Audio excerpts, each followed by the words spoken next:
What's up, guys? Welcome to M-Tech Studios. My name is Trevon and I have another video for you guys. So today we're going to be taking out the subwoofers out of my car. The subwoofers in my car, you guys don't know, but I had to cut the box to get it to fit in this car because small trunk, small car, so So we're going to be taking those out today because the box where I sealed it back up, it has come undone. I used wood glue on it and then I used some wood screws in it to keep it together. But I guess that wasn't enough, so I'm going to see if I can fix it. And if I don't fix it, I'm probably going to end up buying a sub box that was made for this car. So let's get started on that. Wow. Alright, so you can see this is a wiring mess for my car computer. You can see all those there. We're going to ignore all these wires here for now. We're just going to push these to the side.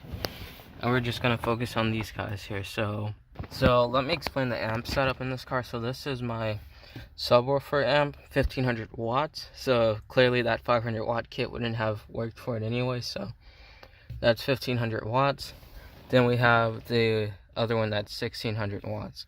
This is for the door speakers and tweeters and everything. This is for the subwoofers. So the subwoofers is connected to the actual speakers. This one just has power running to it, but no speakers on it, obviously.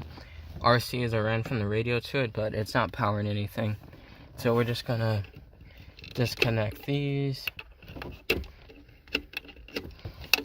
Same with this one.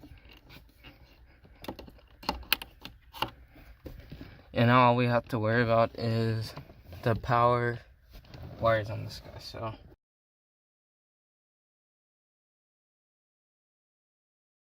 taking off the ground wire, pull that to the side, and we're taking off the remote turn on wire, and we're going to do the same thing with this side. So you can see what I've actually done here for this side is because the amps are basically powered by the same radio, well, not powered, they get their turn on signal from the same place. So instead of running two individual wires, what I've done is run one main wire from a fuse box that I added in the car, and that goes to this amp, and then there's a second wire coming off of this amp going on to this first amp, which that cable is there.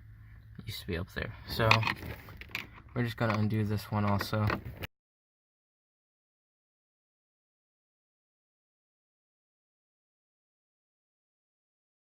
So next thing we're gonna do, come on, stay down, don't get back up. Got our electrical tape. I'm gonna put the camera down. I need two hands for this, so we're gonna just take out the power wires and the electrical tape. So the ground wires we don't have to worry about because there's no live voltage from anything in this trunk that they can touch and spark off of anything. So we're just going to tape out the power wires, leave the ground wires, and we're gonna tape out this remote turn on wire because this actually gets 12 volts to it when the car is turned on. So let's do that. So I've taken off one of the power wires, the one for the door speakers. So that amp is completely disconnected from anything in the car. You can see I taped it off. Nice and good, nothing can touch it. Did the same thing with the remote turn on wire. Push that back a little bit. So the main reason I did this, obviously, so the wires don't spark, don't touch anything they're not supposed to, but also to mark them. So you can see here my wires aren't different colors for the power and ground wire. So I could go back and trace where they go to, where they're coming from to see which source they're giving me for the amp. But honestly, that would be a pain, so I'm just taping them up. Alright guys, so everything is off. The amps aren't getting any power from anything. Last thing I gotta do is, I don't want to cut this zip tie, so I'm just gonna see if I can squeeze the RCA through there. Perfect. This one we might have to, well no.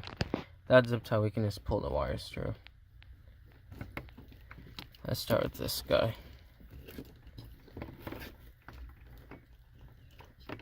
Don't pull out the electrical tape. There we go. So now, completely disconnected. The subwoofers are free to go. Wow, there's a level under my subs. That's crazy. So I'm gonna just flip it around and you guys can see the split right here where it's splitting apart, and that's not good because when my bass is up or the car volume is up like halfway, all I hear is this thing just pushing apart from itself. So we're just gonna go inside. We're gonna see if we can glue that back and see if we can get that working right. Alright guys, the worst has happened. The drill's out. That means the amps are being dismounted. I mean, it's no big issue because we can just remount them when they're back in the trunk. So let's just get this off and we're gonna do that. That is 1 amp down. You can see there.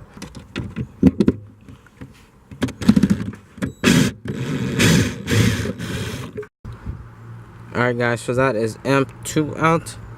So we're just gonna set the amps to the side. We're gonna put them in the car and we're gonna pull the sub box out.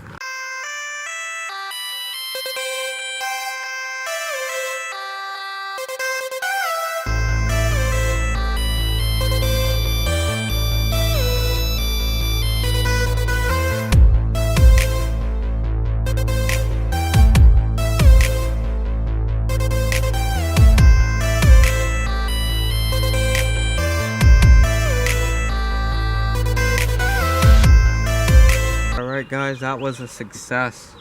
Took out the little plastic cover and that gave us a little more extra space. So we're gonna take this in the house now.